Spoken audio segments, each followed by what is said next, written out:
జుట్టు ఏంటండి జుమాంజీలో ఉంది. ఈసారి ఇందులో ఏముందే? మొన్నటి వరకు కరివేపాకు కొబ్బరి నూనె ఉండేది, మీరు తెలియక తాగేస్తున్నారని ఈసారి హ్యాపీ ఫిజ్ లోని హ్యాపీ ఫిజ్ ఉంచాను. ఓ కొబ్బరి నూనె అనుకుని తలక పెట్టేసుకున్నారు. ఇదేంటే? పంచదార. మరి ఇది షుగరు. ఇది చీని. ఇది ఏ పంచదార పొట్లం. అన్ని ఒకటే అయినప్పుడు ఒకటే డబ్బాలు వేయచ్చు కదా. డబ్బాలు ఖాళీగా ఉంటే దొబ్బేస్తున్నారండి, అందుకే ఈ పంచదార పంపకాలు. ఇదేంటే? సాల్ట్. ఇది రాక్ సాల్ట్. మరి ఇది పింక్ సాల్ట్. ఇది బ్లాక్ సాల్ట్. ఉప్పుకి ఉప్పుడు గత్తెలు అవసరమా? రుచి రావాలంటే సరిపడే ఉప్పే కాదు, సరైన ఉప్పు వేయాలి.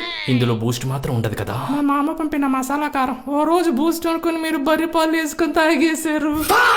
వంటగదిలో ఒకటే రూల్ అండి, దేని డబ్బాలో దాన్ని ఉంచకూడదు. పోపుల డబ్బా మాత్రం వద్దండి, నా పరువు పోతుంది. అర్ధరాత్రి ఆఫర్లని అన్ని హ్యాండ్ బ్యాగులు కొనుక్కున్నావు కదా, అందులో పెట్టుకోవచ్చు కదా. మాకు పోపుల డబ్బా మా పూర్వీకుల నుంచి వస్తున్న పిగ్గీ బ్యాంక్ అండి. ఇదేంటే? మిగిలిపోయిన మిరపకాయ. ఇది పెరిగనలో ఊరిన ఉల్లిపాయ. మరి ఇది అరిగిన అల్లంకాయ. ఇది అప్పుడప్పుడే చేసిన అప్పడమాయే. మరి ఇందులో పోపులేవే? దానికి డబ్బాలు ఉండవు, పొట్లాలే. ఈ బియ్యం పిండి డబ్బా మాత్రం వద్దండి, ఇందులో అతి కట్టిన బొద్దింకులు పోలిడున్నాయి. మరి పారేవచ్చు కదే. వాడకుండా వస్తువుని విసిరేస్తే ఆడదనే హార్ట్ ఆడదండి. అసలు దీన్ని వంటగదేని అంటారే. పోనీ కిచెన్ అని పిలవండి. మాసిపోయిన మసిగుడ్డలు, స్విచ్ ఆఫ్ చేయని మిక్సీలు, నేలకి నైట్ వేసారంటే. ఇలాంటి వంటగది నుంచి వచ్చే వంట నాకొద్దు, నీ బయటికి వెళ్ళి భోంచేస్తా. పోండి, సోగ్గడిగితో సాకు. పోనీ ఈ బూస్ట్ కలిపి